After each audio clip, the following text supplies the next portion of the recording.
And we are recording on Tuesday, October 3rd, 2023 at 2:22 p.m. Eastern Time with Dr. Jessica Rose and Mr. Matthew Crawford. And yeah, we're discussing how do I get a paycheck from the Office of Naval Intelligence. So tell everyone what you were just saying about Steve Bannon at the Oh, end. yeah, people we're talking about biowarfare programs, and so that's the Sorry. context. For instance, if you want to know who's been in charge of a lot of the biowarfare operations of the past 70 years, you look to the Navy. Mm-hmm. And what's interesting about the U.S. Navy is that's where we actually have the first documented COVID outbreaks, right?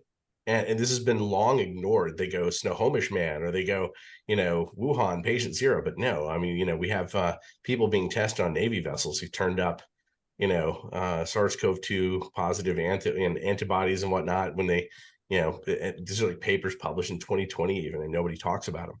But it's the U.S. Navy that was involved in Operation Sea Spray. And when congressional hearings were held, I think in the 70s, all this research had been done where they found numerous, like, tripling in rates of pneumonia around U.S. military bases. And now these are, bases from numerous branches of the military, but it's most often associated with the U.S. Navy. So the U.S. Navy looks to be the most likely, if whatever caused elevated illnesses, pneumonia, whatever, COVID, whatever you want to call it. If that is done through our intelligence agencies or military in any way, even if it's rogue elements of it, the Navy would be one place to look. And we were discussing, I personally worry that a lot of the larger alt media figures are captured or were planted to begin with, Mm-hmm. in order to draw in eyeballs who were skeptical, who know that there are a lot of lies told, who know that at least a substantial portion of conspiracy theories are true. And I'm not, going into flat Earth or aliens when I say that, but who don't trust the official narratives. When you look at somebody like Steve Bannon, he seems to have a crafted image of a media guy, right? He took over Breitbart News after Andrew Breitbart died, possibly assassinated. Killed. Who knows? But he took over Breitbart News, and then helped push Trump up, and QAnon, and oh yeah, he's working with the Epoch Times, sort of in support and with money projects, and that's an interesting operation itself, since it's also run by a UFO cult similar to Scientology. Actually, Falun Gong is actually a perfect Asian template from Scientology. I think that is a U.S. intelligence operation. But going back to Steve Bannon, you go back in his career, people go, oh, he's an insider. He was a Goldman Sachs guy. He was a television producer. But go further back. He was reporting to I can't remember exactly what the term is. I don't know if it's like the strategic office of the Navy or something like that. But whatever the top of the Navy is at the Pentagon, that's where he was reporting in the early 80s. The fuck? I thought he was like in banking. I don't know why I thought Right. He I worked thought at Goldman Sachs, right? did And you just say right, that I just immediately take what you said as my own knowledge? I'm like, didn't he? yeah, Sorry. well, I mean, the odds are you've heard it somewhere, Okay. right? I mean, you probably heard it, numerous times He before I was a said. pretty prominent figure for several years in the Trump administration. Yeah. Yeah, and and I think he was extremely prominent. In fact, I think he is part of the QAnon operation. I think that that's actually the reason that he was fired. Right? I mean, it's like it's so weird that he was dismissed from, like, the Yeah. Take story a behind shower, Bannon. is Yeah. is very, very thin. Right? It just doesn't make much sense. But I think he was just sort of being like sheep dipped and thrown back into another operation, and that happened to be like 6 weeks before Trump had all those military figures in his office, and he said, this could be the calm before the storm, Yeah. right? And the media is like, what Little storm? And storm. And he's like, it's you'll just see. kind of vague and weird, and then boom, QAnon drops start. Yeah. And Is we that know when it's, QAnon started? So I know I'm interrupting you. I'm just being a yeah, piece of yeah. shit guest or It was host. that month. It was that same month, Yes. right? Oh, And in particular, like yeah, the HBO documentary, which I think is its own form of propaganda, but you do have like Ron Watkins saying, "Hey, look, the IP address from these Q drops match Bannon's neighborhood. There's only 5 houses that share this IP address," and I think he's being honest. I don't think that's like I think that that's true.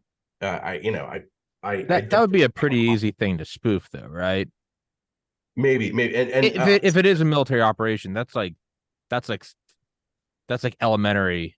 That's like first tie your shoes before you go out. Like they could just say it's maybe from somewhere, right? maybe, but here's the thing: when you have an operation that has to be kept so secret, you don't necessarily have the most highly technical people. And I'll explain what I mean by that. Well, like first, No, okay, I get you. I'm going to point this out. General Paul Vallely has already told us that QAnon was a military propaganda operation. Who's that? Let me look him up. General Paul Vallely, who was at the very top of psychological warfare operations, right? He was the co-author with Michael Aquino, who we talked about last time. Jessica and I were with you. He was the co-author with Michael Aquino on the Mind War paper, which came out in like 1982, I think, right? How do I spell it? Paul Vallely. V A Oh, L. okay. Uh,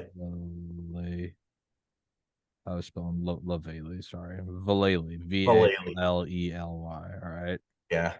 If I typed it, I'd know it. Spelling it out loud is tougher for me. It's Valley with another Last L. name. Yeah. Yeah, exactly. And in fact, on the Mind War paper, it says Valley, Okay. which is weird. And it's always been kept that way. It's never been corrected.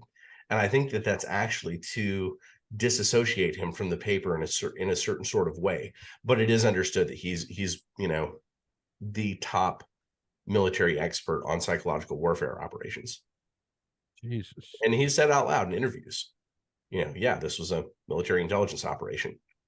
So, I mean, like, and it's pretty undeniable that it is, right? Because it follows, QAnon follows Mind War like a playbook, Hmm. right? It's open-ended. It's very difficult. It involves true elements and false elements, but it's difficult to prove many of them either way. A lot of them Yeah. are ended one way or another. Yeah, And very confirmation bias. It's like a horoscope or something, or right. it's like what I'm born in August 1990. I don't know what the fuck that is. I'm a something, but right, it's very. I could open it up and it'll be like strong-minded, pushes through adversity, and I'll be like, that's me. I have tough days, and it's like, yeah, well, yeah, I'm sure, right? Days. But and then you'd be like, wait, that's wrong. And you look through it, and it's like tender cares about others. It's like I love my mom, like it's very yeah. So I guess in that and again, because I'm a rude, terrible host, Dr. Rose, how are you doing? As Matthew and I just That's boxed you funny. out for 10 minutes. That She's was doing really good. funny. She's doing good. Yeah, I'm tired, but I'm doing good and really busy. Haven't seen Matthew in ages. Haven't seen you in ages either. So I it's know. nice to see. It's And been a while. There's so one thing I want to bring up. Bu- bu- bu- bu- bu- Fuck, maybe I didn't get the link. There's this thing that actually made me think of you, Matthew, and I don't know why. One of my favorite I've been banned from Reddit for about 3 years now. Just all, I can't even make a new account. Um, but there's a great subreddit called it was during Spoof your 2020. IP. But Spoof your no, I've tried. I've moved states and it won't work. It was 2020 and I was like shit faced and I was like trying to like incite. I had like two different accounts and I was like trying to get people to like go to war with each other over the George Floyd riots. I was just by myself and I was like, defend your rights, get your guns. And someone else, I was like, shut up, redneck, you MAGA racist. And I was like, and then I think I it's like forgot you. I forgot to log out of one of them, and they're like, "This is inciting violence. This is illegal." And I was like, "All right."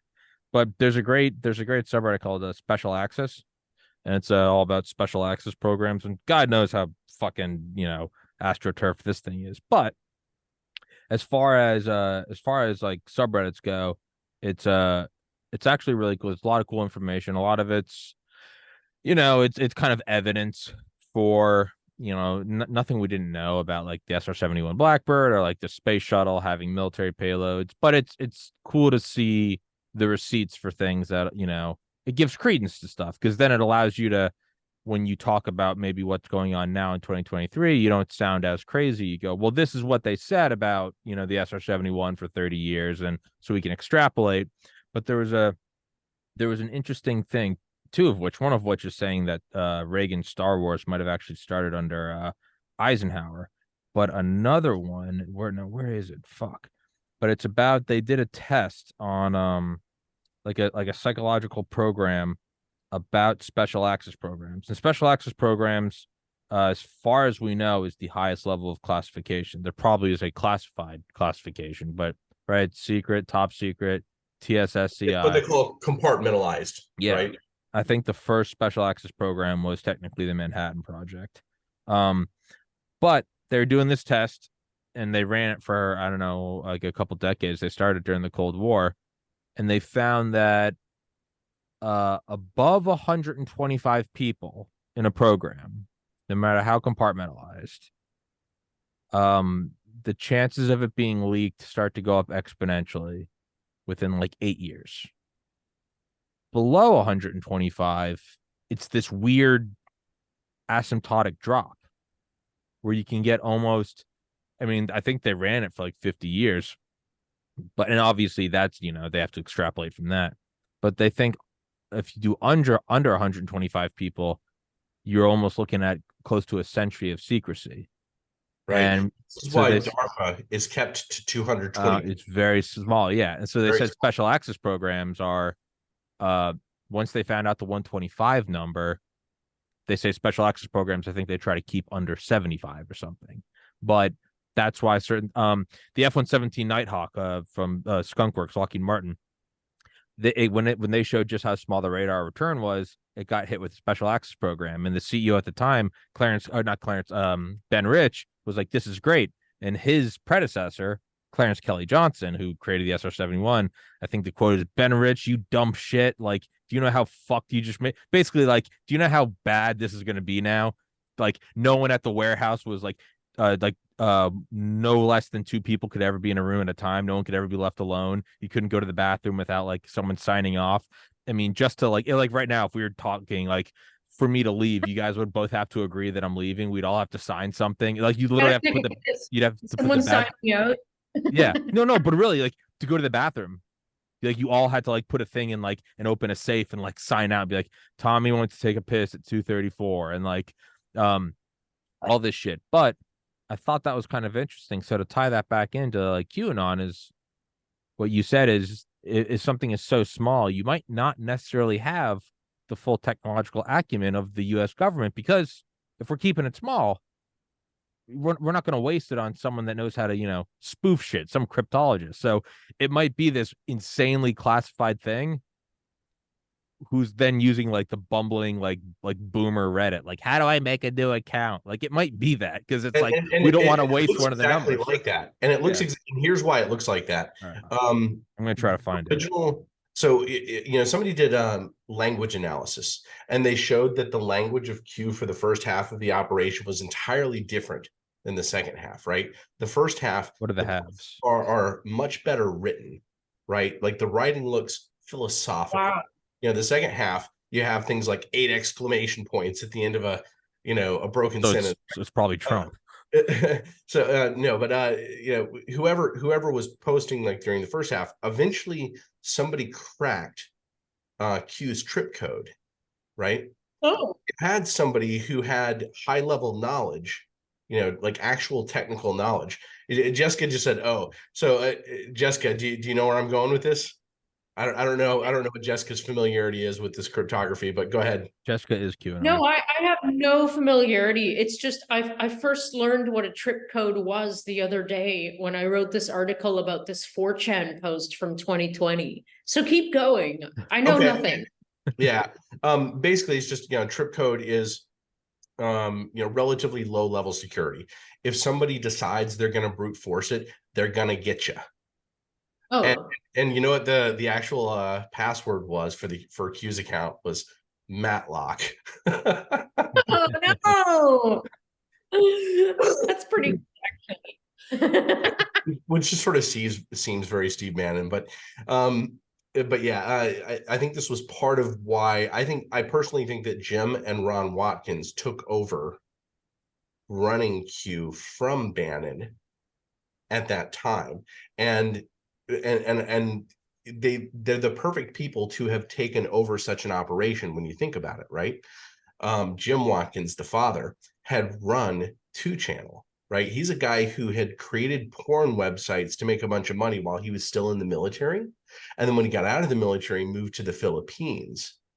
And he started running a site called 2Channel, which very well could have been a test psychological warfare operation, because when you look at it, it looks like what, like, Bannon was aiming at the alt-right, which is he was aiming this channel at Japan, specifically young disaffected males, and he was stoking their rivalry with Koreans. And so he's using like ethnic rivalry, racial tensions, and targeting. And Japan had a whole bunch more young disaffected males because of what happened with their banking system in the 1990s, right? Just completely collapsing and folding inward. So he had that experience. He was 2Channel, right? He was 2Chan. Then 4Chan came around, and that was somebody else. But then Jim Watkins bought 8Chan from Frederick something or other, Frederick Hayden, I think, and took control. What's 8Chan, Matthew? It was just like the next iteration, right? Like 4Chan actually did have some censorship. So like, it went a level deeper. Let's do no censorship. But I think that basically once 8Chan was there, it was immediately bought up by Jim Watkins in order to be a home for Q. And Jim's son had, trained well enough in, technical expertise to understand the cryptographic error that was probably made by Bannon, but whoever was running the Q account. And I think basically Ron just took over the Q account at that point. And or was working with Bannon. The interesting thing, the HBO documentary they did about it, which I think is its own piece of disinformation. You've got Jim Watkins going, politics bores me, whatever. He ran a site called the Goldwater, right? Yeah. And apparently it looks like and this could be wrong. I don't know the exact details. There's a debate over this, but it looks like Roger Stone was funding that. And of course, Roger Stone and Steve Bannon they're like this. And Roger Stone, of course, is he's run some of the most famous political intelligence operations in the history of the world. He's the guy who masterminded the destruction of the Reform Party. I mean, that was, and which involved Trump. Most people don't even remember that Trump ran for president in 2000. I vaguely remember him making several runs. I remember watching the Comedy Central roast of him while living. I don't remember when it was, but it had to have been in 2011 or before, because I remember watching it in the fraternity house I lived in at the first college I went to. I just remember thinking, what a douchebag. And I like Trump now, but like I just remember watching it because he went up and like he had one joke, and they're like, "What's the difference between a wet raccoon and Donald Trump's hair? A wet raccoon doesn't have $5 billion in the bank." And I was like, that's funny, but I was like, what an asshole. And but I look back at it now, I'm like, it's kind of great. But no, he ran a lot. Yeah. Yeah, so I'll send you the paper I found, but it's basically, so somebody made an abstract of the abstract. Compartmentalized SAPs come in way under the limits of 125. A participant max of 125 gives you a theoretical 100-year confidentiality envelope, and it's basically showing that. What? Who the hell figured that out? I'm trying to think about how it's got to be. I mean, it's probably a test that ran for, I don't know, 20, 30 years, and then they're extrapolating, right? You shoot a satellite, you shoot Voyager at a certain direction. We don't know where it's going to go. Intuitive sense, right? It makes intuitive sense if you understand the Dunbar number, right? The Dunbar number is the number of people that you can have like an actual personal relationship with, that your brain can help. So the top comment goes, "This could be a coincidence because it's like the Dunbar number." Matthew's a fucking Fed, confirmed. But there was a study done in the past decade or so that shows regardless of your social media follower count, you only really interact with about 150 people tops, which corresponds to the size of pre-modern hunter-gatherer groups. So Yes, this could be some exactly. evolutionary psychology going on where it's now Yeah. it's interesting, and because I'm a boomer, I'm just gonna hold up my phone, but like it shows the kind of the two graphs, and over 125, it just your probability of quote intrinsic failure just goes up and up and up and up, versus under 125, your probability of failure goes from 2% up to 5% in 10 years and then drops down to 1%, versus Wow. if it's over 125, you start at 2% and you just gradually go up. So there's something going on there there's something going on there about secrecy. Obviously, you just go the KGB route and shoot everyone, but that doesn't seem to work. It's Hide on the author of Billion Dollar Spy. It's all about a KGB mole for the US named Oleg, who was eventually caught and killed. But they eventually ask him, they're like, why are you doing, like, they're giving him money and shit, and he's like photographing top secret plans for Soviet bombers. And they're like, this guy has like the ball. I think there's actually a painting of him hanging at Langley because they're like, this guy was such a fucking animal. And they're like, why are you doing, like, we're giving you, but we're not even giving you like that much money. Like, we can't exfil you. Like, I think one of them finally asked him one day, they're like, oh, like why are you doing this? Like, you're going basically like in less formal terms, they're like, why are you going so fucking hard? And he was like, my wife's parents were killed in the gulag, and my father's been in the gulag for 10 years. I don't care if I live.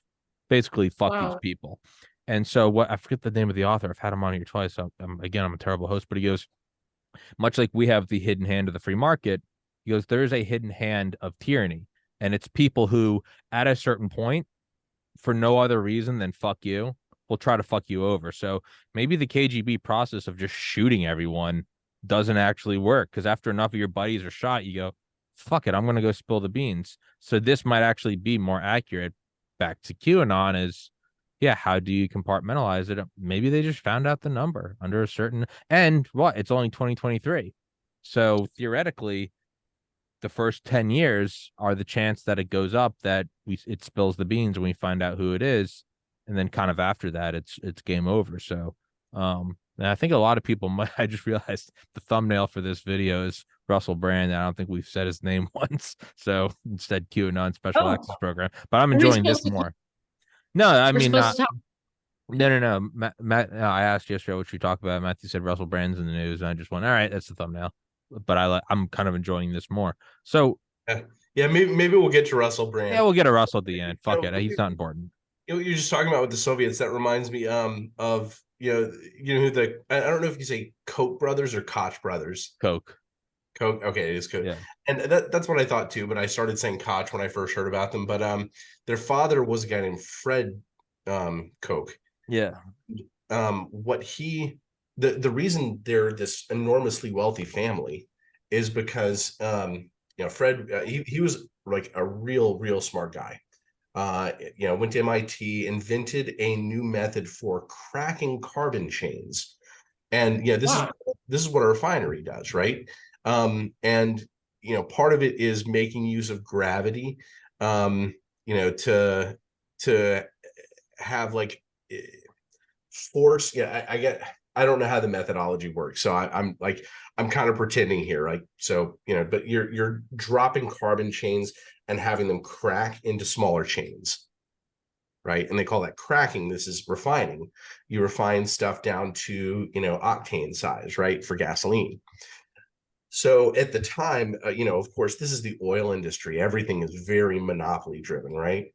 And when he comes up with this method, even though it's a better method, he can't break into the industry. So what he did is he went and he sold his services to the Soviets. Hmm. And he went there and built several refineries for them. And I think he built one for Hitler as well.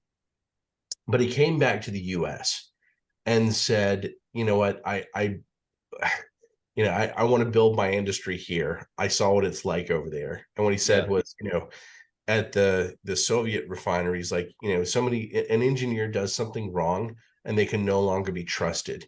was it a mistake? Was it sabotage? Yeah. Doesn't matter. They're taken out back and shot. Yeah, and So that ain't good for worker morale.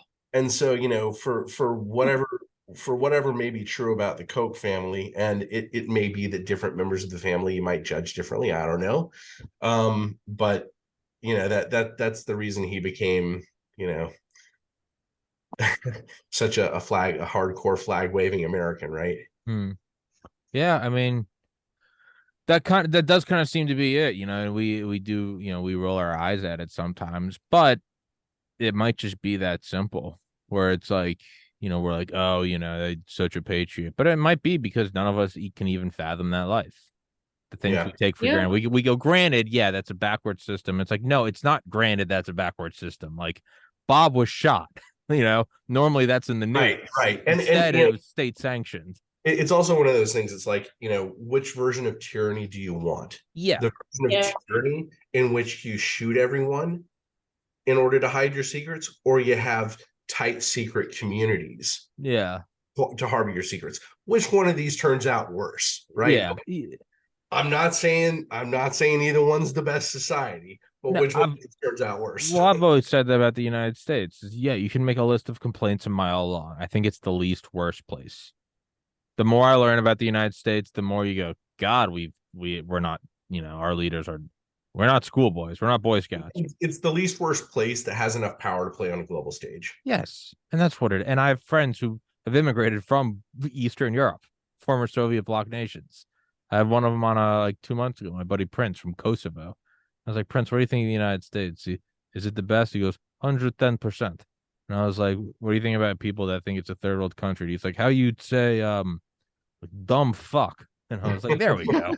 And it's like I can criticize shit. I'm like, the sushi is too much at Whole Foods.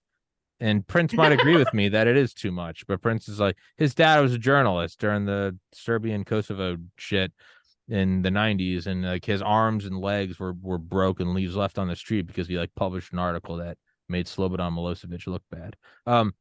About the Koch brothers. I don't remember where this is from, but there was some great, maybe it was Netflix, I don't remember. This dude who was like faking vintage bottles of wine. He was like really good at faking them. I don't know how, and selling them. And one of the people he fucked was one of the Koch brothers. And I guess that was like the wrong guy to cross, because he thought he had like an original like Thomas Jefferson cask or something. And he ended up getting raided by the FBI. And I remember thinking when I watched that, I was like, how does the wine guy get raided by the FBI? Now I look back at it and I'm like, oh, that's real power. Like, you sold me a fake bottle of wine, like you're gonna get knocked. That there's nowhere to go from there. I just thought it's a fun fact to share with you. But yeah, man. I don't know, man. So let's go back to your original thesis then, right? So most of the alt-right media is controlled. You're probably right. I mean, and I wish I was controlled. I'd make some fucking money. But that I know, right? Yeah. Yeah, it's when people call me a fucking government asset, I'm like, I wish I was, because I'd be making exactly. I broke my record last month for total views on Rumble in a single month. I got 1.5 million. I made wow. Yeah, I made $300. I'm very proud of the views. How the fuck do I got to get 15 million just to cover like living, like, man, this might be untenable. I'm looking at it like, I'm like, I don't even fucking, God damn it. But the point is if I was a government asset, I would at least they'd be paying my rent. Russell Brand then. So how do we make this work? Is he co-opted? And if so, is what we're seeing right now just theater? Is it pageantry? Yeah, there's no way to have a smoking gun on this one. I'm actually I have an article that is literally 100 book pages long at the moment that I'm writing on this. It may be 150 by the time I'm done. On Russell or on the alt-right? On Russell Brand specifically. But I mean, wow. I go through like, what does this mean? Like there's a lot of points, you go through the facts, go through his history, and you say, what does this mean? And then what does it mean that the alternative media community reflexively hot take backed him. When I say hot take backed him, I mean within 24 hours, everybody was on message. And when I say on message, I mean using the same words, conflating, Yeah. conflating sexual assault and rape with sexual promiscuity in the same way, comparing his case to the same cases like Julian Assange. And I'm like, this is really ugly, but it's also, it looks pretty deliberate. Yeah. And, you know, when I see that, I think, you know, there's something more to this story. And, you know, just looking through his history, I mean, you know, he's in it, he's around the BBC, right? Which has a long list of entertainers associated with MI6. You know, he was also, I mean, he was a known quantity. It's not like this is the first time he's had public accusations, right? And that's, yeah, go ahead. Oh, No, I'll be right back. So, we're voting to say Jessica can go. We Or voted Jessica out. I signed up a paper. I signed it to the special access program. We decree that 2:52 p.m. Jessica did leave, and she is spilling secrets to the Soviets. Keep going, Matthew.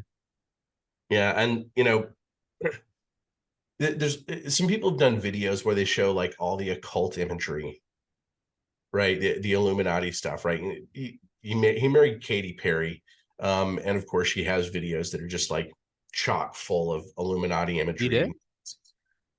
Yeah, Katy Perry, her video Dark Horse Yeah. it's got like all of the, you know, It's I comically Illuminati. yeah, Yeah. it's comically Illuminati. I think that's a good way to put it. In fact, that's the way I interpret it. You know, whether or not there is like, you know, my perspective on the Illuminati is probably different than most people's. I think whatever the most controlling organization in the world is probably has fingers of corruption everywhere. And it would do something like play games with the propaganda, you know, like make people go the Illuminati, make people go the Jews, make people go what is the name of that mafia that people talk about from like Eastern Europe? Kazarian. Kazarian mafia. Thank you. I think that's supposed to be like the subset of the Jewish conspiracy. Yeah, and you know, there's almost no way to know. But the fact of the matter is, it likely has its fingers a little bit everywhere in intelligence agencies. You know, think about like Freemasons, right? Freemasonry may have been actually a great movement when it began. It's this Enlightenment era, you know, community education centers. You might call them adult education centers for curious and thoughtful and hardworking people. You have sharing of real technology. You have sharing of philosophy, science, you know, agriculture techniques, you know, just all these good things that very quickly raised Scotland into having like the world's best physicians, you know, the world's best inventors. Eli McCoy, right? The real McCoy, right? The Scottish inventor. Eli Whitney, who invented the cotton gin, right? And you know, many improvements were made by American and Scottish farmers, right?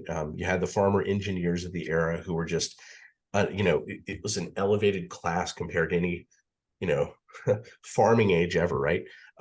But it may be that whoever the actual most powerful people in the world are, maybe the City of London banking network, right? And the British East India Company look over at the Freemasons and go, you know what, we need to corrupt those guys.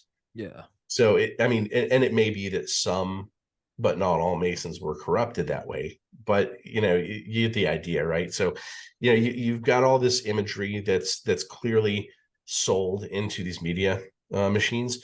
But you know, more interesting to me than Russell Brand's relationship with Katy Perry was who he dated afterward, which was Jemima Khan. Do you know who that is?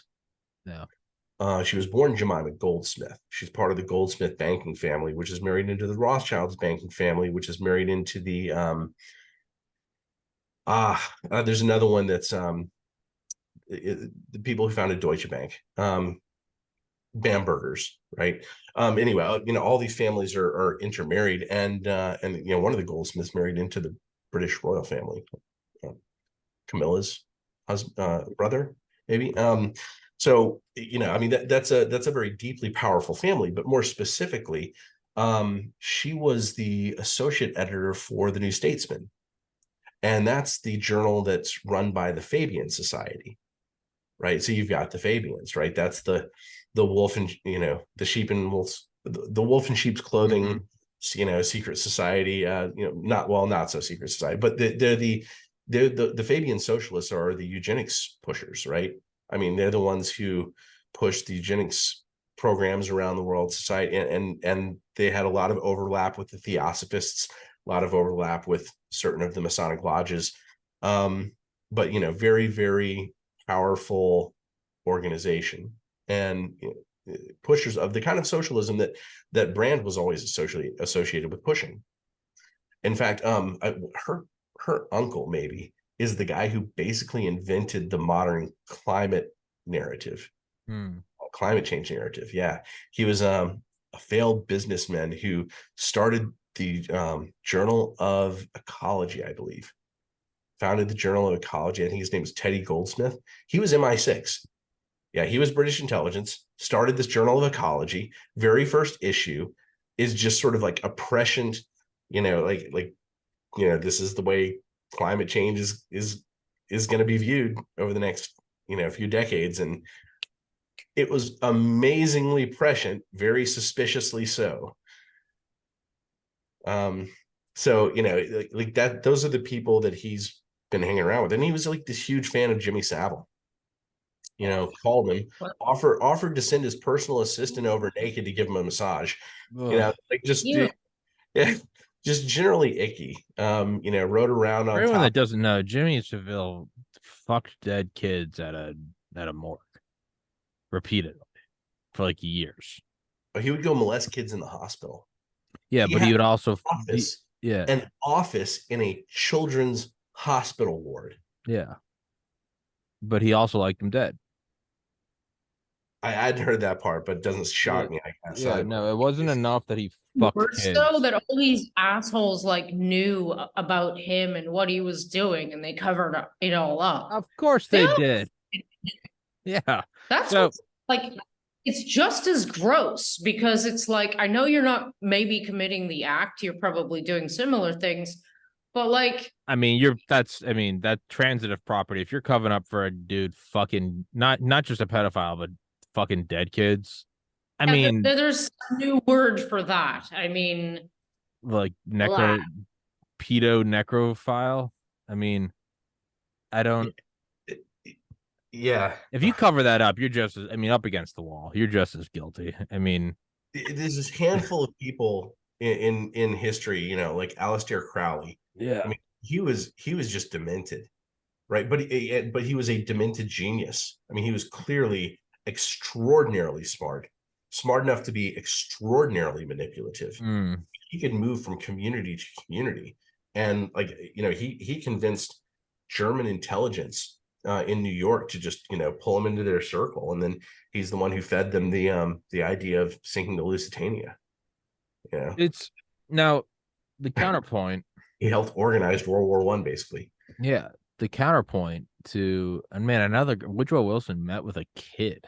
He wasn't fucking the kid. I know we just went on that, not Woodrow Wilson, but not that I know of, but he was meeting with William Sidis, SIDIS. The kid was 13, and he was advising the League of Nations. He had an IQ of 300. I supposedly had an IQ of 300. But he was crazy. He collected trolley punch cards, and to me, that just gives more credence to the fact he was that smart, because he was just he wasn't going out and getting laid or making money. He was so smart it was detrimental. He was like, I need to master the trolleys of San Francisco, and I was like, all right, bud. Yeah, and I've read through some of his story. I don't know if I believe all of it, and he may have been a construct, right? I think that a lot of probably be a good cover for intelligence. It's William. He's 10 years old. He knows everything, and it's actually we tap their transatlantic cable. This may be taking us too far afield. Though, you think Jimmy Savile fucked him? Well, there are a lot of experiments, I think, over the last 200 years, especially around the intelligence agencies involving. You might go back to Frederick the Great. The Prussian educational system was, how do we make a clockwork soldier? Because up until that point, you put a sword at the back of every soldier. That's the way battle was conducted for thousands of years, swords at the backs, or you burn the ships behind them when you land. Okay, yeah. You shot at the retreat. You have no escape. So you fight hard, you fight for the guy next to you. Well, how do you do that without a sword to the back? Well, you brainwash them from the age of children, right? Yeah. And this is the Hashishim model.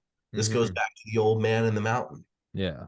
And who would buy children from parents and brainwash them, drug them, have them, think that they were literally in heaven while they were, being sexed up with drugs and wine in a garden for a week.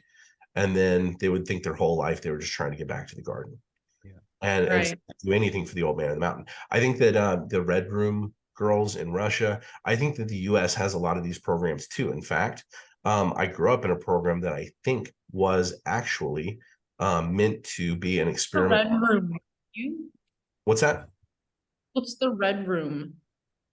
Oh, the Red Room girls. Oh, these were girls who were trained to seduce men, or seduce anyone for intelligence gathering purposes. Like Marilyn Monroe. Honeypots. Yeah, Marilyn Monroe may very well have been, maybe some people say she was Project Monarch, and that's the American version, right? And this is why, like all these psychological programs, the Americans always pointed over, whether it was MK Ultra, whether it was remote viewing, would always point at the Soviets and go, "They're doing it, so we have to do this." Yeah. Right. That was convenient. Yeah. I saw a video of Roseanne Barr like a month or two ago on Instagram, and she was just kind of talking, like she had like a glass of wine and a cigarette, and she's like, these Illuminati fucks, and she was going on and on, but she's talking about when she was, at the height of like her sitcom career, and people like Roseanne's Illuminati, and she's like, I remember doing a photo shoot, and she's like, getting these huge paychecks, your career's blowing up better than anything, and your dreams are coming true, and you go do a photo shoot, and this, taking thousands of pictures. At one point they go, all right, now put your hand on your eye, like everyone's doing it, and it's like my photographer, she was like, she was a drunk, like she was an Illuminati, she was just like, hey, it's sexy. So there's also an idea of like, it might just be you just copy it. It might just, like if my podcast blow up, I might do like, they'd be like, oh, Tommy's doing the devil horns. And it's like, no, I might finally be, even after 1.5 million views, I'm barely making enough for a fucking couple weeks of groceries. I might just be like, fuck yeah, it's working. And they're like, Tommy's throwing up the horns of Satan. And it's like, no, I think he's just, exactly. I think he's just happy he has enough for fucking Whole Foods sushi. Right. And you can never throw up the okay sign again. Because somebody, exactly, yeah. I'll throw them all. I'll fucking make my own Illuminati symbols, dude. Fucking. Look, I have a mustache comb. Dude, how about okay devil horns? That's what I'm doing. Okay, devil horns over one eye. That's gonna be my Illuminati sign. The okay devil horns over one eye. And not only is he Illuminati, not only is he Satanist Illuminati, he's also a white supremacist, fucking Satan Illuminati. American straight male, yeah. Jessica's in my cult too. We're above Illuminati. We control them. I think this is how the modern propaganda works too, right? Is that you have so much going on in the media that you could arrange it to say a lot. Yes. And I think I suspect even a lot of this comes out of the same military, psychological operations groups, the POG groups that produce a lot of this stuff. I think that they just practice. Sometimes they make these videos and put them out on the internet. But I saw one that was actually going through, it did a really good job of going through Russell Brand's past and all the stuff that's at least a little bit creepy, right? Like him dressed as the the child catcher from Chitty Chitty Bang Bang, except that his suit was the color of the wagon and his wagon was the color of the suit in the movie. And I'm just like, okay, like there is a lot of creepy stuff going on there. I mean, it may be that somebody even like directed Russell Brand's career, right, to incorporate these things, right? That may be done with he's probably not aware if that's the case. Like if he was groomed from I mean, at some point you got to be dumb not to notice how much Illuminati imagery is around you. I'm not worried about. I mean, like that's possible that somebody else is arranging it, but one way or another, you get to the end of this video, which is doing a very honest job for the first like 45 minutes, and then the last 3 minutes is, by the way, Russell Brand is a reptilian alien, and here's where his eyes. And I'm just like, oh my god. Like, I want to see that video. And then that's that's either you're spiking it, right? So that would mean you're trolled, as you put in the truth and then you spike it, or it's a good way to, I don't know, maybe he's hedging his bets. If he's really talking about the most powerful people in the world, maybe you throw in the sort of that card at the end, so they leave you alone. They go, it's reptilians. Like, all right, he's not, he's not that much of a threat. Now, I mean, I don't know fucking shit about Russell Brand, but right, I mean, he's an objectively good-looking guy. He's like a tall, thin, good-looking, extremely extroverted guy.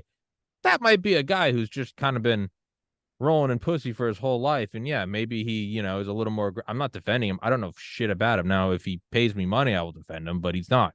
I don't know anything about it. I'm not defending it. If he did it, fucking, I don't throw him in jail. I don't know. But, it's in general, it's like when you hear like, like Bill Clinton or Trump, like, and I'm not defending it, but I'm like, what do you expect? Like, there are these high powered dudes. There are these CEOs. Like, I'm not surprised. I don't think it's right, but no part of me is surprised. If you told me that, fucking the Red Hot Chili Peppers, bassist was a little handsy, I'd be like, well, yeah, he's had most men's like wet dreams as his daily existence for the past 40 years. I'm not defending it. I'm just not really surprised by it. There's also the idea of, is it that, Russell Brand's necessarily, I don't know, special, or is it that you really don't get to these upper echelons, no matter who you are, without, it's not that they put you in there and then they go, and if he fucks up, we'll take him out. It might be you're not allowed anywhere near success without having the built-in deactivation switch. You're not even allowed to get up there. It's like, Right. Like I do video game streams at night. And I have some of my friends are like moderators. And it's so if I'm not paying attention and someone's just spamming hard R in the chat, that they can ban them. Or same with my podcast, because I don't look at the chat right now. I just don't give a shit. I also went in and made sure before I made anyone a moderator that I could go in and remove the moderators, even if they ban me. And I just made sure that there's a deactivation switch so no one can fuck me over. Would you not do that if you were and that's, I don't think that's too conspiratorial at all. If you're just a producer, that might not even be for if he strays off the message of the Illuminati. It might just be like, I don't want this fucking actor getting too his ego getting too big, and make sure that he always comes home to me. He knows who's writing the checks. It might just be that. Yep. I don't really know where I'm going with that. But yeah, he might not be special. We're seeing it because he's stepping out of line, but this might be if Will Ferrell comes out tomorrow and starts talking about Building 7, isn't that weird how it wasn't hit by any planes? And then in a month we might find out that he's a rapist. Like, oh, what a surprise. You know what I mean? I think they collect like a video folder of every single one of the people that are allowed to get to a certain echelon. So they have it on hold. It's like, why would they not have their insurance? Why would you not? Yeah, that's what it is. Yeah. So this is true. I think it could also simultaneously be true that he is sent on a mission then to have it exposed, right? Like, right. Let's suppose that what you want to do is sabotage a group. Yeah. You see somebody like him in there, and then you release the information. Here's the thing. The information was going to be released anyway, almost certainly. Here's the reason I say that, because his agent, Tavistock something, that was who was managing him. They were told 3 years ahead of time about the 16-year-old. Wait, the Tavistock Institute, that like social engineering? No. But it is interesting that they're named the same, right? There may be some association. That's almost like, sorry, go on. I know, right? That's almost in your face. That's almost like that's almost like if the guy that scaled Trump Tower in 2016 right after he won the election, that'd almost be like if his name was like, like, I don't know, like Carly Harvey Oswald. Even like Right. a girl named Carly, or you'd be like, what the fuck? And of course, his Fabian associations and Jemima Khan, who, by the way, was married to the prime minister of Pakistan, who was governing at the beginning of the pandemic and was arrested in a dramatic paramilitary raid back in May. But anyway, here's the way that I think some of these operations work: is you send somebody into somebody's community to challenge their core values. Wasn't he signed by Rumble? Wasn't Russell Brand signed by Rumble? I don't know what signed by Rumble means. An exclusive contract? Don't know. Well, I mean, if Rumble's the new competitor to YouTube and they're signing a bunch of YouTubers over, gamers, so Russell Brand, Donald Trump Jr., Steven Crowder, Rumble is like exclusively signing people. Not me. No, I know that they did with like Viva Fry, right? But tons of these people. My point is if this is the new challenger, if they did, it was in the last few days. What I'm saying is no, but my point is if Rumble is the challenger to the monopoly, the state monopoly that is YouTube, why wouldn't you send in a fucking Trojan horse? Oh, sure, okay, yeah, it could That's what help I'm saying. Rumble. On the other hand, all these alt media people who are Rumblers are embracing him reflexively. That's what I mean. And so now you got a bunch of Rumble people defending a potential rapist. Right? This is just dumb. But I want to read you a quote because this is what I mean by subversion of values. Think about this for just a moment. I'm going to read this straight from an article. Russell, who used to be married to Katy Perry, added, "I'd only had sex once before in my life, and to be with this beautiful Filipino woman was incredible and dazzling." What this story is about how his father took him to Southeast Asia when he was 16 and purchased prostitutes for the two of them. And he literally like says like she was 17 or 18 or something. Like he literally doesn't know. Like you don't know if he's having sex with someone legally or not, though. I guess the age of consent at the time in the Philippines was like 12, right? But like literally, here's this guy who's this big opponent of he's this big climate change activist, right? And what he's doing is he's lionizing this story of having sex, of flying to Southeast Asia, on a plane using a lot of fuel to go have sex with an Asian teenager. A climate change denying right-wing rapist. By the way, I just realized I know Matthew's under the weather, as am I. I'm just sitting here like taking pills and potions, and I'm taking Pedialyte and antacids. I just realized for a second, I just looked that there's like a delay on the stream, and I just glanced at my computer, and I'm just holding a bot. More than anything, if my mom's watching, I'm not overdosing. I'm taking like vitamin C. Has the COVID era made you like more conscientious about like taking everything? No. I don't care about that. I'll only ever try to recover if it's so I like mentally feel better, and other than that, I don't care. I literally like keep electrolytes like it permanently on my desk to put in my water bottle. Dude, so Pedialyte, I got that baby Gatorade, Pedialyte Electrolyte Max. Oh yeah. Don't judge me, Jessica. I can see you. You're looking I'm not. No, you don't have to say it. It's written all over your face. My lemon water or my lime water. That's my say your leaded water? Lime or lemon. But there's probably lead in it. There's probably lead in all of it. But I mean, lime lead drink. Yeah, I got my leaded. Little lead, yeah. Little cadmium. I mean, it would be, all right, so let's go to the front page of Rumble. So they have JP Sears. I think they signed him. Russell Brand, Charlie Kirk. So these are all like the big people that it's kind of you'd assume. Steven Crowder, right? And then I think so Mike Lindell's there. I know RFK has a channel there. But if you want it, and they're growing, Rumble is growing just exponentially. And if you look at their quarterly growth, it's insane. It's just batshit insane. They won't sign me, as I'm very open about, but whatever. I'm not a rapist, so maybe that's what I have to start doing. Russell Brand has 1.68 million subscribers. All right. Maybe if you wanted to fuck with it, it'd be like how comically, almost like the simulations breaking, that for 4 years we go, Donald Trump's a Nazi, all of his followers are Nazis, and then we fund the Azov Battalion, who are Nazis, and then in Canada we go, we got to shut down the truckers, they're Nazis, but we're going to cheer on a Nazi. It's almost comical. And then you see people who are just ride or die left, and they go, it is kind of funny just watching them score. Like, well, it's like, dude, come on, you're in a weird spot having to defend Nazis.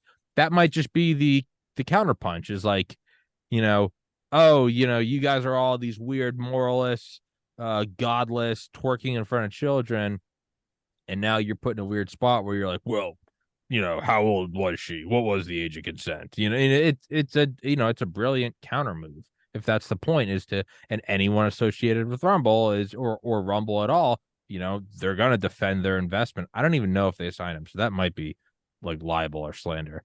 Theoretically, if they signed him, they would have to, they'd want to go to bat for him. I think somebody's influencing that, because you don't, like, on day one of public allegations, you need the discipline not to make a hot take, but to unless that's your entire business model. A herd of unified hot take is just, that's, one fails. Retarded. Yeah, you're walking into the train cars to Auschwitz. So now here's a theory. Put a pin in this one. October 3rd, 2023. You build up this giant alternative media empire, grow it into the billions in public valuation, IPO, offload your risk, and then it gets shut down by the government. Was it a plan from the beginning when you look back on it? I don't know.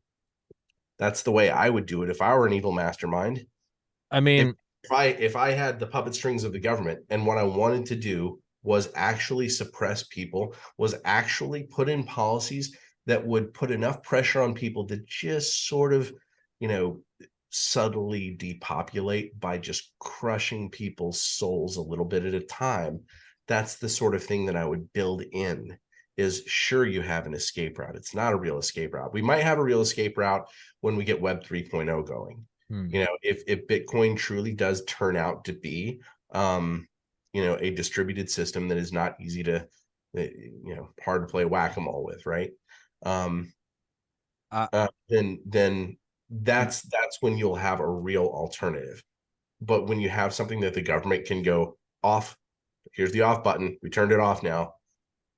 Yeah, I think everyone saw that in the days after January 6th, when it was like, Twitter's not letting people communicate and get the word out about the steal, which I do fully believe the election was stolen, but that's not the point. It's like, when then Parler and Getter were like shut down off web services, you're like, oh, there's never any choice. It was, right, they were always going to shut it off. It's just an illusion.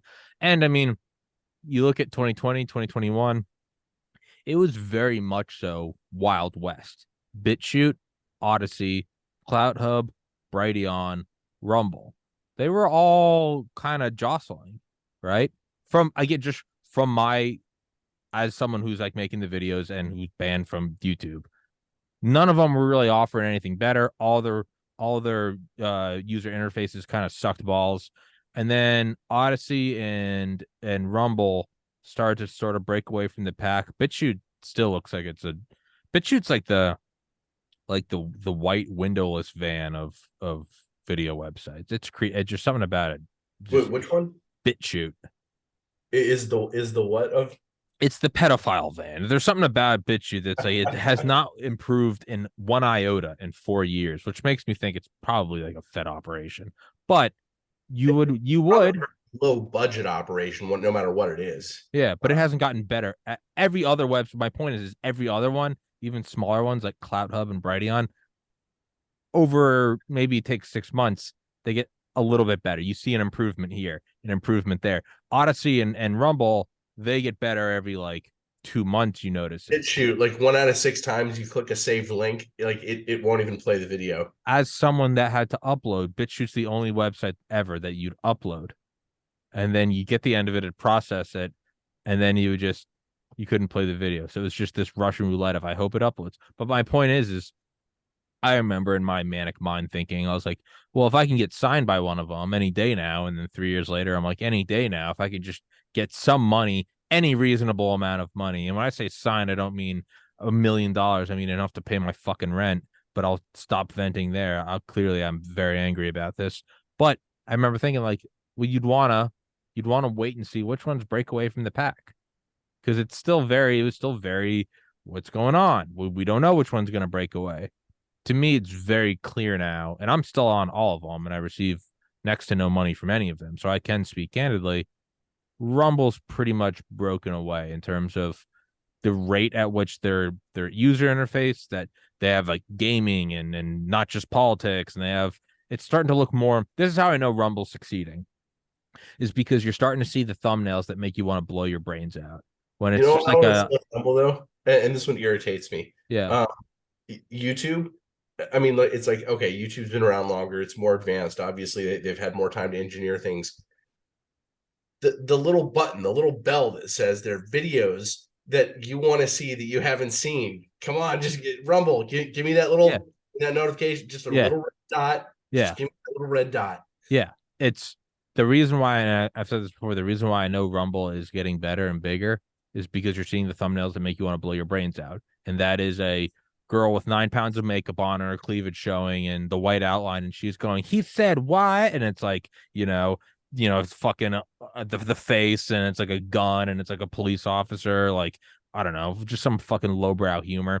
That's how, or it's like 9 life hacks that, learn how to make ice this way and your fucking dick will grow. It's like, that's how I know it's succeeding, is because it's moving away from just, because when it first starts, it's all the shit that was getting banned. Talking about the 2020 election steal and talking about like the origins of COVID, right? It's turning into the brain dead slop that is YouTube, which makes me know it's succeeding. My point of saying all of that is I just open Rumble because I don't know. I don't get any you of go to this the front page, you'll see, yeah, you'll go to the front page and you'll just see some chick with huge tits being like, I played video games and then this happened. Oh man, This will shock boring. you. I get coverage of the proceedings in the House of Representatives. Well, they also have that. So, but my point is you'd wait until one of them kind of fully fleshed out. And I'm sure you'd maybe start to put seeds in all of them to hedge your bets. But as one of them slowly started to make more moves and had the ability to start signing big, I mean, Donald Trump is fucking the son of President Trump. Steven Crowder, Russell Brand, you have all these huge Rumble's things. also married to locals now, right? Yeah, they own locals. Yeah, that's their yeah, Patreon. Yeah. yeah. So I think that's going to be a big thing for them. but my point is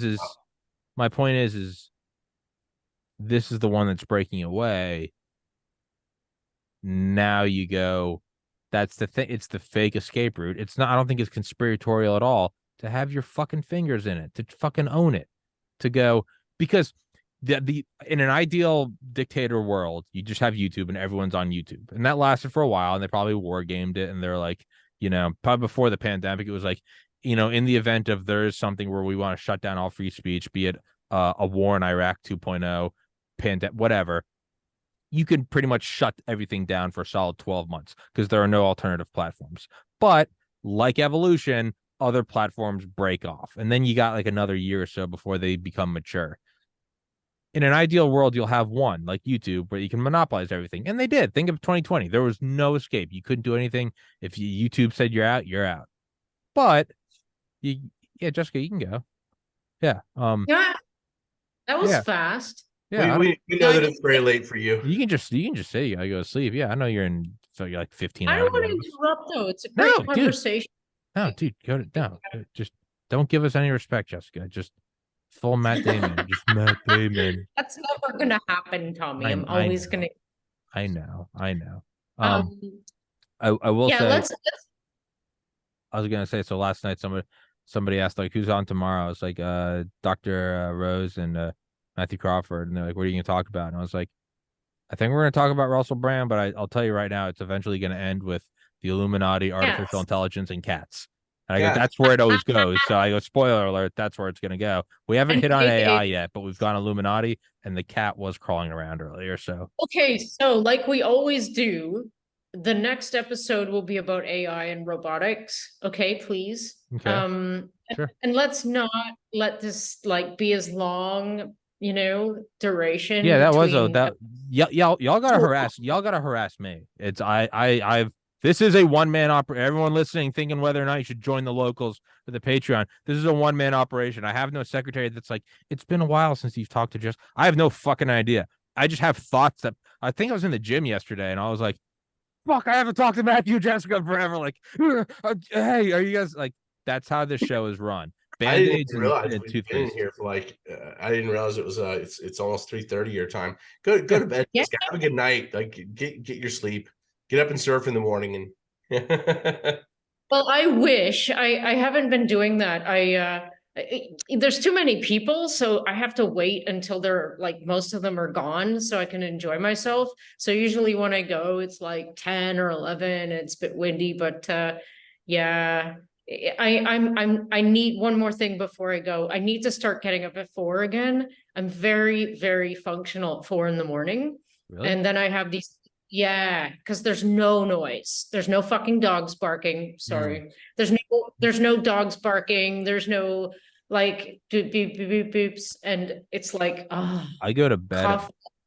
I go to bed at 4 a.m. every day. Yeah, And so I'm the opposite. no, but my point is I always say this. I swear between midnight and 4 is like there's a clarity I get, and I don't know what it is, Exactly. and it's not Mine is between like 4 and 7 in the morning. I know yeah, exactly. It's just clarity. It's like, tranquil. Yeah. yeah. I write, I see Oh, things differently. yeah. 4 p.m. comes and I'm like, it's like I literally hit my Brain head on a slog, like damn Matt Damon. No, and I think it was wall. Rogan that said this like years ago, and I know it's Damon. Matt Damon. Hello. There's this Korean guy that comes into my video game chat every night, and we always do the fucking Kim Jong Un. We go, oh, his name's Ming Tao. We go, hello, Ming Tao, and he's always like, oh, hello, round eye. I have a theory on the dark hours productivity, but I'm gonna say, Jessica, I know you need to go to bed, so We'll allow it. I'm gonna let you to go away and go to bed, and then I'm gonna say it after you go. We can record for a few more minutes, Tommy. Yeah, I don't care. All right, cool. Yeah. All right, All good right. Jessica. Godspeed, Jessica. Love you guys. Let's do this again soon, and it's going to be AI and robotics. Yes, Got we lots do. to say. I love you. Sleep well. Love But you too. My kitty says bye. thank you. Bye bye, kitty. Tommy, you know what we're gonna do, right? Between Talk now, about Jessica. we're gonna have AI, you and me. We're gonna go ahead and code that up between now and then, and Okay. see how our AIs perform. Talking with her until she figures it out. So she figures out it's not us. Yeah, That'd be fucking it'll be the brilliant. Jessica Rose Turing test. That would be fucking brilliant. I So- think I had a really shitty joke years ago. I said, well, no AI passes the Turing test. I was thinking about like an iRobot, like humanoid, of when the robot scans all the groceries in the car, knows damn well that it physically can't carry all of them, and it still tries to carry all of them in one trip. That's when it will become a human. But yeah, I wonder. I think I remember listening to Rogan years ago, and it was kind of like new agey. This is back when he was still like snowflakes on the screen. But he was like, in the middle of the night, he goes, I swear it's the best writing. He goes, I think it's because there's just less electronics on, just in general. Some people are still awake. Because I wonder if there is just like a lowering in the overall waves of electronic horseshit. I mean, if everyone's sleeping, if you're just sleeping, you're like, by definition, like your phone's doing less. I don't know if that's too like new agey, but I don't remember what we were talking about before that. I think that you have this bifurcation of night owls and early morning risers, and I go back and forth between the two. No, right? me too. I live for months at a time as one, and then live for Yeah. But I have a theory on this, which is that learning is state dependent. You probably know that guy who somehow like went entirely through college and even into like some advanced, like really challenging program high the entire time. Like my friend became a fucking doctor and beat me on the MCAT, ripped off his ass. Yeah, learning is state dependent in a lot of ways, right? And a lot of what happens when we go to bed is that our brain is sort of healing. Our whole self is healing, like your body's healing, right? Your brain is like processing all those things that you needed to like turn your conscience off so that it can sort out those things that are just underneath your conscience. And I think that's, a lot of what your dreams are about. But I think even beyond your dreams, there's just a lot of processing going on. I think that there's a lot of clarity. And we can see that in the fact that everybody knows what you mean when you say, I figured it out in the shower in the morning. Yeah. Right. Yeah. Right. Oh, yeah. And so if you wake up early, you can gather some of that state for getting things accomplished. You do have certain clarities because your mind is not used to be on and worrying about the politics of the day. And I think the same thing, being a night owl. I think you go past 11 p.m. and because of the way you were brought up in those formative years, your mind is going into the dream state. But I do think that you also have to protect against hypnotizing sources if you do it right. If you become a night owl, you should not watch too much TV or video, right? You should make sure you're actually doing it productively. You shouldn't be getting like stoned or drunk or whatever and sitting in front of media, especially. That's my opinion anyway. Yeah, no, it's a black hole. Yeah, it's to what I'm trying to remember what we were talking about earlier, but it's the ideal thing is you'd have YouTube where you can control all speech, right? And you'd run that well you can. It probably was. It's probably look at it and they go, it's probably as far back as like 2010. There's all these like, that's the thing, all this continuity of government, continuity of COG, COO, and then ECG, so continuity of government, continuity of operations, and enduring constitutional government. But all these things are like, they're all these like mock bills, and this literally goes back to Eisenhower, and it's what I was talking about with like shutting down Parler and Getter. There are all these, just like there are war plans, there are also legal plans. And part of the thing is like during DEFCON 1 or during a war, they start signing all these. They're not waiting for an invasion to call in all the lawyers and go, we need a bill talking about how we got to curb rights. The Patriot Act was on the shelf, and they go, take that off the table. Time to use this, right? We don't wait until war to start designing them. We have them ready. All this shit, I would imagine somewhere, as YouTube became the monopoly of monopolies in this, the new world of the internet, and think early 2000s, 2010s, you probably have like some fucking war game on the shelf where it's like, in the event of we don't need the emergency broadcast system anymore, we have YouTube. In the event of something, we would take over channels. We'd have, it's just like we're finding out, through the Twitter paper or the Twitter files, like these sort of the government coming into the back end, and it's under this, that, and the other. There was just that injunction, that emergency injunction that the the courts, I think the Supreme Court said that the Biden administration needs to censor shit. All this stuff is on the shelf. And they probably looked at it, they probably go something like, they probably war gamed it. They go, yeah, you can shut down all opposing speech about, a pandemic, or let's say fucking Madagascar invades Florida, or whatever the event. And they probably looked at it and they go, yeah, and after a couple months, people will make other accounts, and then you can ban them via IP. But eventually the resistance gets stronger and stronger, and people start making other platforms to fight back, and they'll be too tiny. But then after a year, they'll start to reach a sizable mass to where they could maybe actually break away from YouTube, right? 12 to 18 months, you can go full dictator on YouTube. And it pretty much started on election night. It went from no one had ever seen these banners before to all of a sudden on Trump's tweets, it was like, this has been deemed unfactual. You can no longer retweet to this. People were like, what the fuck is this? That was probably in the arsenal for years in the event that they wanted to use it, right? So my point is you would wait until you could probably run that for a year and a half, until enough people start going, dude, fuck this. I'll literally, when I started on BitChute, I would pay them $10 a month. I didn't even have to. I was just like, fuck YouTube, just build something. Well, they would probably war game that out to go, wait, there's going to be a whole bunch of them.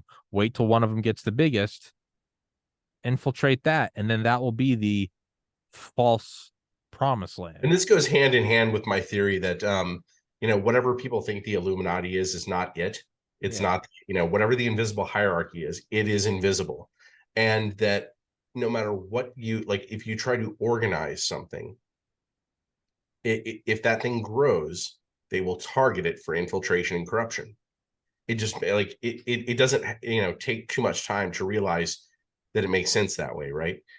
If you were told to run some other planet, and this is why I think the alien psyop works so well, because it's sort of the thought experiment. If you were tasked with running some other planet, you would find the 3 people on that planet that you could trust weren't going to give away that you were an alien, and then you would teach them how to create lieutenants and so on and so on, and to corrupt each next generation down, so long as you have some sort of power carrot, or a carrot and a stick, right? To control them from, and then you teach them to corrupt every important network in the world.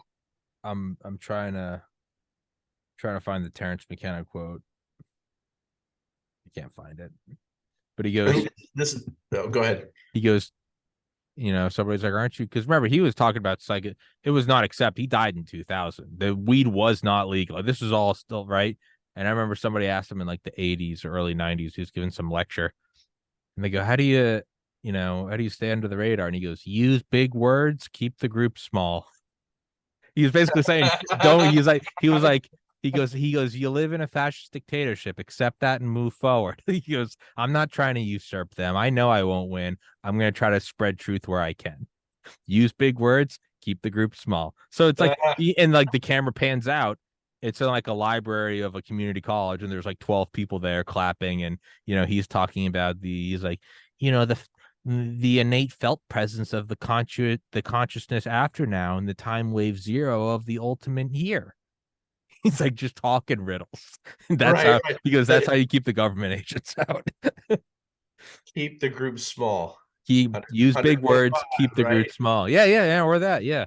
If it turned out Terrence McKenna was a Fed, I'd shoot myself. There's a couple people out there where I'm like, they're too. Ram Dass, Terrence McKenna, Alan Watts. They just seemed too full of life and if Mr. Rogers turned out to be CIA, I'd cut my throat. Yeah, and it's funny. I really have only delved into this in the past year, but man, I've got so many notes on Alan Watts. I think he was Esalen Institute, right? Well, he was also very, I don't know, what is it? Esalen Institute. It's basically the U.S. Tavistock. Fuck. Yeah. Well, he was also very openly into like every religion. I think he was a priest. I think he like tried to become a rabbi. He was. And then this is like the Theosophical Society. Oh, right? God. Don't take Alan from me. Yeah, this is I think this is the turning point of modern totalitarianism, in my opinion, is the Theosophical Society, which I think was an artificially created organization. It was created in New York City, which I think was by design to make it look like an American thing, but was immediately just like in dozens of there were dozens of London and British chapters within like 48 hours, right? But you basically embrace all the religions at once, and so you have what you might call hyper Talmudic justification, right? And like I don't know how many Jewish friends you have. They might span the liberal conservative spectrum. The conservatives will complain within Judaism that the liberals they game the Talmud, and by that what they mean is if you can reinterpret something cleverly so that you're still following the rules, then that's okay. Yeah. Right. Like it's like, so like literally people get smart and play word games and go, I wasn't really breaking the rules, even though everybody else would have thought of it as breaking the rules. I wasn't really, because so it's like lawyering morality. I was about to say it's when the lawyers go into the actual like the DUI test machines and they go in and find. I remember there's a guy. Sorry for interrupting. There's a guy on Rogan like 8 years ago I was listening to, and he's like, if you're insanely wealthy, he's like, you can go like find the company that makes the breathalyzer and then find the coders and the programmers and then have someone say the code isn't perfect, and therefore you can go in and essentially if you have enough money you can lawyer it. And so the Theosophical Society, what they did is they looked all over the world, said, oh, there's wisdom in every place and every religion, which is fine, but they tried to like make this vaguely mishmashed global religion. But when you actually look at what they put out, they're clearly poo-pooing Christianity.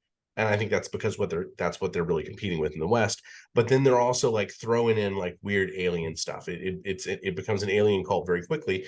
Like unverifiable claims of paranormal phenomena, and it's governance by aggressive nonsensical guruism. That's what I call it. It's the Matrix gang. Governance by aggressive nonsensical guruism. They created, I think it was experimental. I think that they followed and tracked people as they did this, but they would create gurus, and I think that they're the ones responsible for the operation where the Dalai Lama was brought into the West, where that guy who was the Kulingita yoga rapist, whatever. And I think even the person who took over after him, I think Katie Griggs was a intelligence operative. But anyhow, yeah, so they created that in 1875. By the way, they're the ones who created out of whole cloth this notion of the Aryan race, right? They like, it was a Theosophical Society created in New York, 1875. They took the swastika out of Hinduism. They made up this notion of like a series of master races over time on Earth that were like, some of them were like these ethereal, formless, it's just a science fiction story, right? But that the Aryan race was coming. And you had to like go out and find who were the people in the world who actually descended from the Atlanteans. And this is why you have like Heinrich, Hitler, his people going to Tibet in like 1830s. The Anna Society. Yeah, and I think that they were looking really for artifacts and justification, but it's basically a cult. That was the first UFO cult, was the Theosophical Society. But I think that's Scientology was kind of templated after it. I think Falun Gong is a CIA operation, which was templated off of Scientology. They even down to like, you have aliens on your body and you're trying to get more spiritual so that the aliens fall off, right? It's like the whole thing has just been done and done again, but it's I think UFO cult is basically like the signal for intelligence agencies to recognize each other at this point. It's like a UV light kind of thing. Man, it kind of comes back to it. So it's like even the gurus are corrupted. There is something poetic where it's like the only thing you can really trust is yourself. The only thing you can really truly trust is just to kind of sit in silence. Any guru that says this, that, the other thing. There's some Buddhist quote where it's like, if you find a bag of flaxseed, you have found the Buddha, meaning that everything is enlightenment. Like, don't look for a teacher, because you're inherently already, by looking for someone else, you are implying that you don't have the answer. The second you start looking at, it's like, how do when does the guru tell you you're enlightened? It's like, you're never going to be enlightened if you're waiting for someone else to tell you, because who are they? There is something poetic. It's like, how do you know? You could say poetic, or you could say just full schizophrenic breakdown, but like, how can you trust anyone? And I don't think you can. How can you? It comes back to the philosophical. How can you know anything? Well, I'm here right now. Are you? Are you just a brain in a vat? Was my whole life just uploaded to me this morning and I've never lived a day before right now? It really all does come down to, well, there's the here and now, and I am. I don't know if this is a dream or if it's a simulation or if this is a memory, but what I do know is I'm experiencing this, whatever this is, simulation, ultimate reality, anything in between. This is the only thing I can know, is right here, right now. I am. I don't know if you're fucking real. I don't know if anything is real. I don't know if this whole world isn't just a hallucination of mine. If I've never met a real person in my life, if I'm the only conscious entity in all of reality. I mean, who knows? Right? There is something kind of poetic, something kind of lonely, but that's the only thing you really can know. Right? Yeah, and the process of living is enlightenment in a sense. Yeah, I guess that's sort of the Buddhist thing. I'm mostly like, to me, with religion, I just go, okay, everything that is God. Oh, yeah, yeah. And I appreciate it. Hmm. Right. It's like you either appreciate it or you are oh, I don't know what is the right word. You feel like jilted. You feel, I don't know. You either appreciate it or you don't. Um Alan Watts. I I don't need to go too far from there, but I think that what happens is then, like, people, they I think Alan Watts and a lot of these, the Tavistock people, the Esalen people, the Theosophists, they go out and they get real verbose Hmm. after saying a couple of plain truths, right? Every cult brings people in with some simple truths. Like those early courses at Scientology are kind of like reading, 7 Habits of Highly Successful People or How to Win Friends and Influence People. Hmm. Um, all that stuff. It's at the ground floor. Almost every organization is good advice or like a good step that needs to be taken, or rescuing people from loneliness. One of those things. Hmm. And then you have somebody who's very smart who can sit there and be Real man. verbose. Yeah. Exactly. Keep them Yeah. hypnotized. Keep them hypnotized. And you know what? That may be a good place to end, since we didn't talk about Russell Brand all that much. But the fact of the matter is, he's an exceptional hypnotist. Yeah. Oh Functional. yeah.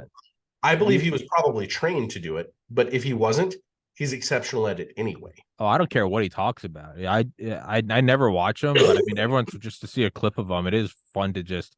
I don't even give it. He might be talking about Electrolyte Max, the CVS off-brand version of Pedialyte. I mean, it's it's a square bottle. It's not round as normal. And the thing about that is we've been so ingrained that a bottle has to be circular, but it's not. This is square, whereas a Gatorade is a circular. And I think that right there is telling you that you don't have to have a limited number of electrolytes. You can have as much potassium as you want. And that is why I've come to Rumble. Who is the hierarchy to tell me? Am I not my own man? Am I not there to run across the plains and to fight? And you don't even know you're like, fuck yeah, let's rock, dude. And then if he writes an article, he has the widest eyes you've ever seen, with the most I don't know, his version of the Jesus face, like, I'm being very serious and deep now. He's also just an objectively attractive, tall, good-looking guy, right? Well, when He's you're not me and you.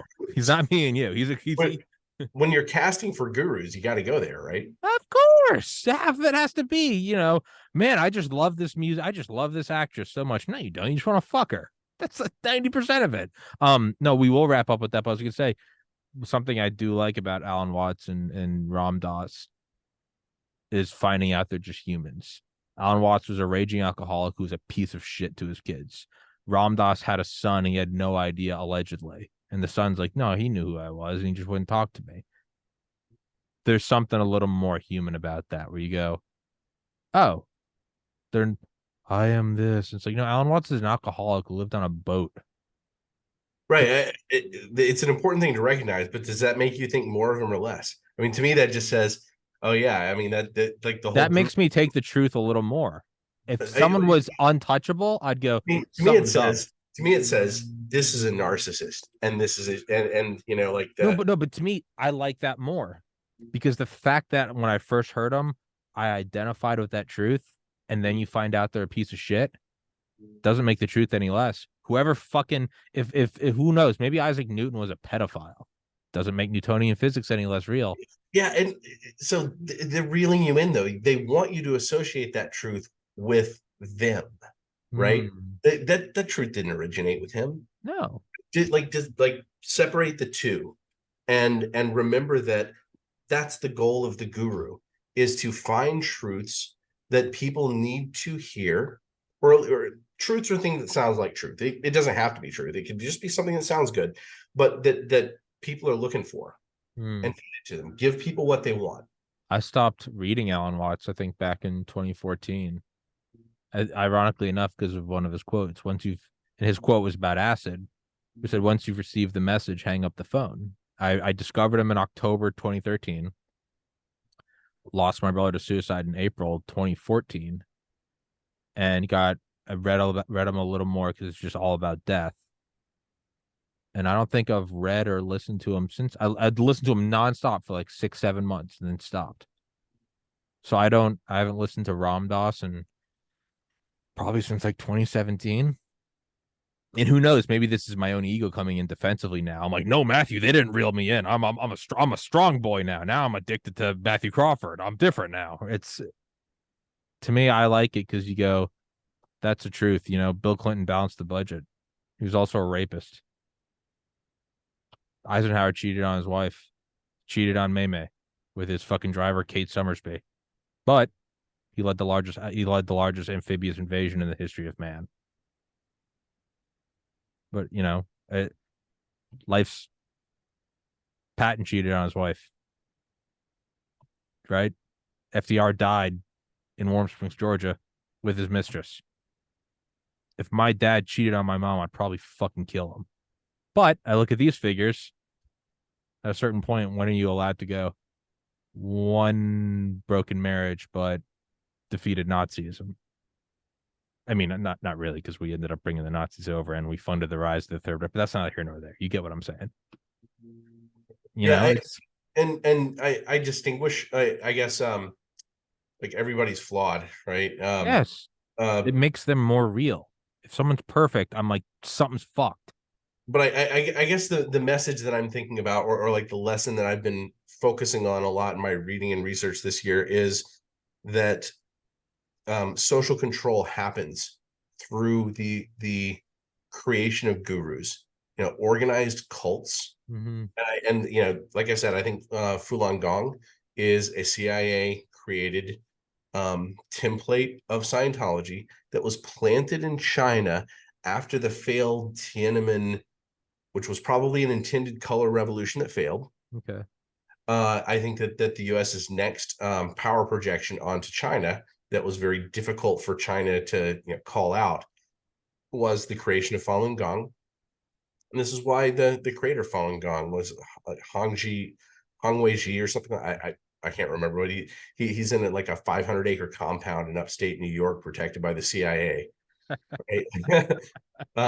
running an enormous media empire now, which is like holding hands with Steve Bannon, pushing QAnon stuff and putting up fake profiles on Facebook, apparently, at least so far as I've read, where they had what looked like Midjourney with less development, but 5 years ago, right?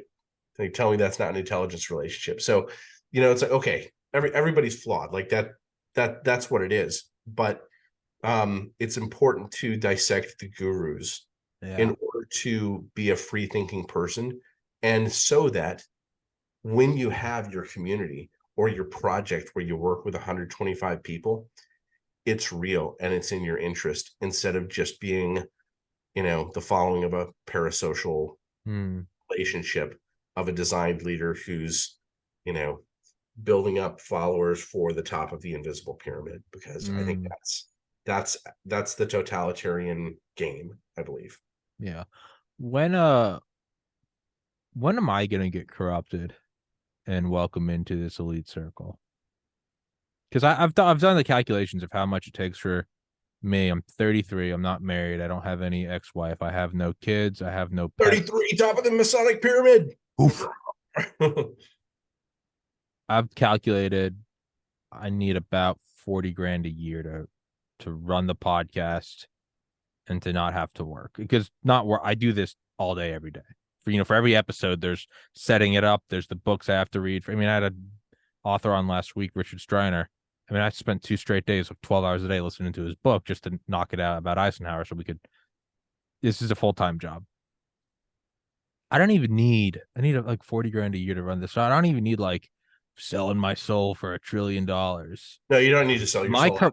My corruption threshold is so low, and I can't. I've not been approached by a shadowy figure. I haven't been approached by like a fucking intelligence agency. I've not been read into fucking some Moloch worshiping pedophiles. No one. So are you asking how do you sell out, or how do you not sell out? And still, I'm asking how I fucking my baseline is so low that I don't even need to sell out, but I don't think I even could sell out. Maybe they don't. Maybe I need to start asking for 40 million and they'll go, oh, he's got something. Okay. So I make less money than I did 3 years ago when I gave up my job to do pandemic research. Yeah. But But you're free. I still make a living that's perfectly reasonable. Yeah. And here's the reason why. Because I've been a prolific writer for more than 25 years now. How old are Right. you? I'm 46. What? I'm I always thought you were like a couple years older than me. I always thought you were like 36. I'm fucking horrible. so yeah, anyway, Oh, hey, good on you. I was on Wall Street in the 90s, right? So I've done my thing in multiple careers at this point. Um, I started writing a whole lot maybe around 2000.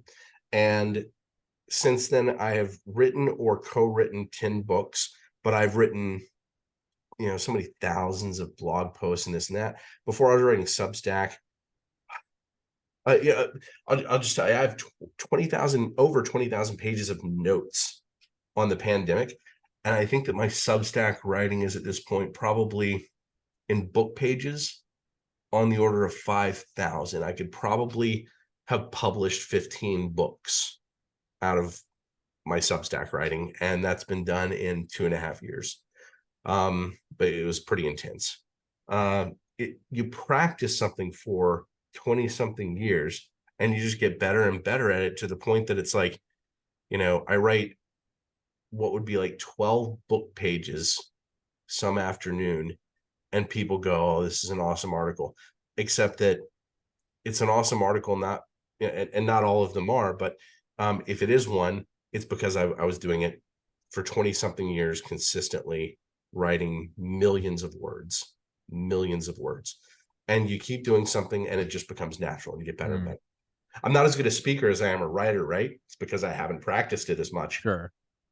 Yeah. I mean, yeah. I think, all kidding aside about selling out to the Illuminati and necrophiliac pedophiles, I think the only thing that's gonna work is I just have to keep being genuine. And I saw a clip of Jordan Peterson last night, who I don't know shit about. I have no opinion on it. That has nothing to do with him. But it's just him talking about Rogan. Every time I go to see Joe Rogan, and this is really the truth, every time I go to see Joe Rogan, it's like I breathe a sigh of relief, because when I get into his studio, because first of all, I'm reading it exactly. First of all, he's insanely funny, and that's always such a relief. But also, I know perfectly well that I'm going to talk to someone for 3 hours, and I'm not going to have to have my snake eye open, looking for quote unquote serpents, because Rogan is just exactly who he is. And like, he'll push back and he has his opinions and he's a hard-headed bastard. Sure, all of that. But he's not a Pharisee. He's not laying traps for you to step into so he can look good at your expense. He doesn't do that. And it's such a bloody relief to talk to him. And I'm sure that's a huge part of the reason that he's so successful. That's like the one thing I really do strive for, is I want people to come on here, and I'm sure Dr. Malone, I'm sure whoever the fuck, it's probably like, yeah, no, I don't agree with Tommy on everything. He's fucking retarded on this, that, the other thing. But the one thing I really do strive for is like, you're getting who I am. If we stopped recording, you and I have talked off air. I'm no different. If anything, I'd speak worse on air. I'd say more offensive shit.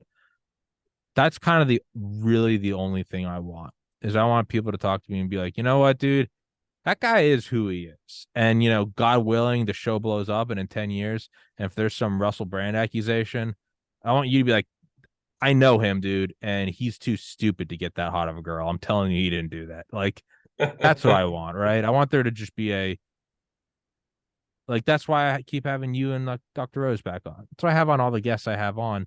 The repeat guests, there's a reason why I have them on. It's because there's no like, and 3, 2, we're live, and you put on I've had those guests. They come on once and then I don't invite them back. So, I mean, all jokes aside about not making enough money, or really any money, I do want to just be able to I want people to leave here and be like, you know what, dude, that dude is who he is. I don't do ambush shit. I don't set you up and we don't set anything up, right? We literally started with Steve Bannon's Office of Naval Intelligence, and I was like, let's roll with that and then just go from there, right? that's kind of all I really want. I don't really know where I was going with that. Not that you asked, but that's my goal with this show, is just to be genuine. So when I say something, it's who I really am, whether you agree with it or not. Be like, I know Tommy's not, saying something to appease anyone. He actually does to the detriment of his own business. He just says what's on his mind. That's what I'm making for. One way or another, you have fluid conversations about interesting topics, and that's how people learn and grow, right? Yeah. And I think that's a lot of what podcasting is, and I think and this is a pretty organic environment. When I come on, like we don't work anything out except when I had you on to talk about Bitcoin. We knew what we were doing then. Yeah. But I didn't know what I was doing, but we knew what we were going to do. Yeah. But there is this weird thing going on in the world where people are being taught not to talk to people, and that's I think half the reason I like to do some podcasts. I don't want it to take up too much of my time because I need to research and write. People need to see people having conversations, because I feel like I lost, half my friends, in the last, I don't know, maybe from the beginning of the Trump era, but especially during the pandemic, maybe 60%, because it felt like people were being taught to look for something. I've had people on Twitter like take a screenshot of my follows, and it's like some of those people I don't even like, right? But they post and go, this tells me all I need to know. You follow this account. I'm not having a conversation with it. Oh God, people are being taught not to have conversation with the others, and so there should be ordinary conversations. I mean, this one's interesting, and you know what? We breached the boundary of conspiracy theory a little bit, but I think in a perfectly like you don't have to go real deep to actually. It's not really a conspiracy theory conversation. It's a what is the nature of the way power works conversation, right? I think this is one of the more tame conversations we've had. Might be. And I actually don't think, we've never really gone anywhere wacky, I don't think, but but ultimately it's just a conversation with people. So, you invite that. So, I think that's good. And, you're amusing. And I think that I think that like media is tough. Media is it's one of the harder ways to make a living, right? If you want to be a monk and not sell out, you're not going to make much money. There's some steps up to media, but you have to sell something for somebody most of the time to make money. And so it's a difficult thing to figure out. But maybe the whole video platform thing, maybe Web 3.0 micropayments, who knows? We'll see where it goes. But you continue getting better at it and doing it. Like I said, practicing something for 20 something years, and I couldn't have given up my job to do this, to do the Substack and everything, had I not written millions of words, 10 books, whatever. I think you did have a very good point in there. You had multiple good points, but the one that stuck out was it's important to show yourself having a conversation. I remember, I think my mom said her parents did it, happily married until they, died in their 80s. And I vividly remember one time my parents doing it. I don't remember. I was like too young. I was oblivious. But I guess my parents had been arguing. And I remember at one point, like we had dinner, and like my mom and dad looked at us, and they're like, just so like me and my three brothers. And they were like, they like looked at each other, and they're like, mom and dad love each other very much. Because I think they had been, I was oblivious. I was probably playing like Nintendo 64. I was like, yeah, fuck off. Like, right. But it probably made more sense to my older brothers, maybe. But maybe it was like mom and dad were arguing more than normal, and they like kissed and said we love each other very much. And like, that's good parenting. Like, no, like, you are a kid, you don't understand the intricacies of marriage. You're like, oh no, there are raised voices. But it's kind of like that, right? you disagree, you agree, but it's ultimately important to like, and then you wrap up a show with like, hey man, thanks for coming on. Like I've had the guests I don't agree with at all, and I'm like, I appreciate you at least coming on and sharing your. That is important to not be at each other's throats, right? To not be, yeah. So that is important, is to just talk, and even if you disagree with it, just to talk. Yeah. So with that, guys, please go into the description. Let me make sure I have it, because you and Jessica have been coming on forever. I probably haven't updated the description in forever. I just copy and paste it because I'm a piece of shit. No, your Substack's in there. Your podcast is in there. Dr. Rose's Substack and her new Substack. I guess she has 2 Substacks. My Twitter's still in there. I'm as of a couple days ago, I'm banned from Twitter, so you can't follow me there. But aside from that, I don't know, guys. Go follow Mathew on his Substack. Go follow his Rumble channel. Anything else I'm forgetting? Good talking with you. Next time, buddy. Yeah, you too, dude. Thank you so much. I sent you guys the live link. That is the link to the show, so you have it. And yeah, as Jessica said, let's do one sooner than later.